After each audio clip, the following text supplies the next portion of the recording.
Welcome back to 9 Days Till the Mighty Nein. We are on episode 3, which means we're just a week away until Critical Role's new animated series, The Mighty Nein, premieres on Prime Video November 19th. In our last two episodes, we talked about Ford Stone and Jester Lavore, two magic users, but today we're going to talk about one of my favorites, Beauregard Lionette. Before we get into it, I do want to make a quick disclaimer. For fans like myself who watched all of Campaign 2, you're going to notice I don't get into all the nitty-gritty details of backstory. This is a very purposeful choice. I don't want to have potential spoilers here because a lot of these things were revealed throughout the campaign. If you want to talk about them, please hit me up on social media, not in the comments.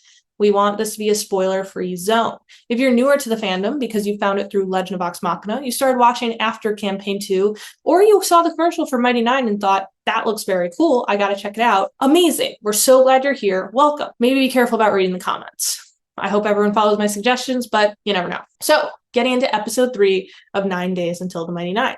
We're going to be talking about Beauregard Lionette, who's described by Molly Mock in the trailer as a temperamental monk. Beau is played by Marisha Ray, who in Campaign 1, or The Legend of Vox Machina, plays Keyleth. So where our past two characters, Ford and Jester, were magic users, Beau is a martial fighter in D&D terms. Beau grew up in Camorda. She's from a wealthy, very enterprising family who ran their own business. Beau was often overlooked and pushed aside by her family, which left her feeling, well, less than. Even though she did have an important role in the family business, keeping books, she continued to be pushed aside with her intelligence sort of ignored. Because of this, she was striving to prove herself, and through this and her rebellious spirit, kind of fell in with the wrong crowd. This meant that she made some bad decisions and poor business choices, all in the name of proving herself and potentially even getting away from her neglectful parents. However, Beau was caught, and once again, her parents saw her as kind of less than and were very, very angry. Now, for those of you who aren't familiar with the Cobalt Soul, we will be talking about them more in a later episode. Kind of the key thing to know about them, though, is they are monk librarians. Yup, you heard me right, monk librarians. So Beau is taken in by an order of monk librarians, where she is trained in martial arts and her knowledge is expanded. However, Beau continues to be overlooked. Her intelligence is ignored, her fighting skills not seen as anything special because, well, everyone here has fighting skills. She continues to be overlooked and continues to be angry about it. That's a lot of where her anger seems to come from, is this need to not only prove herself, but prove others wrong.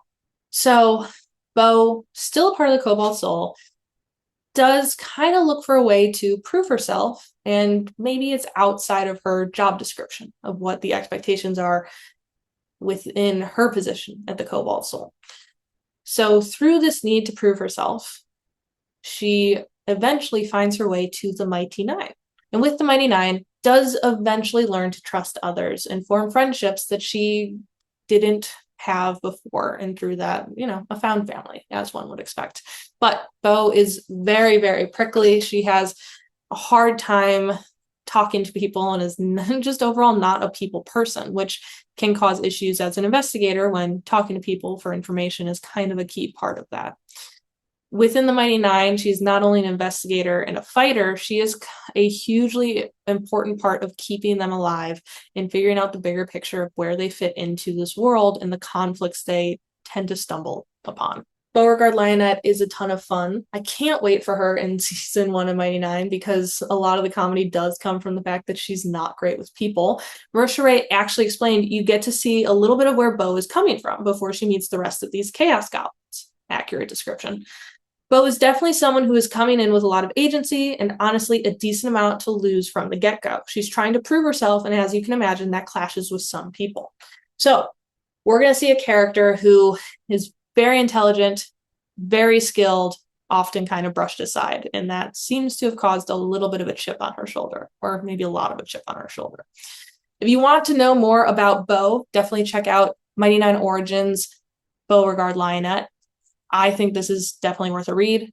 great art, great story. And I would say it's more similar to Jester Lavor's story in the sense that it's not a spoiler minefield in the same way that Ford's is. This is one that you could wait until after after season 1, but I also think you're probably safe to read this before season 1. There's probably some things about Beau's backstory that you'll learn here that might come out later in the show, but in my opinion, probably not hugely spoilery to the overall larger plot of the series. Please come back tomorrow if you want to hear more about the Mighty Nein in our series 9 Days Till the Mighty Nein. We're going to talk about the other half of the Empire Kids. Check out more of our Critical Role content. We got interviews, we got articles. They're worth a watch and a read. And if you feel so inclined, feel free to give me a follow on social media. I am always happy to talk Critical Role with other fans.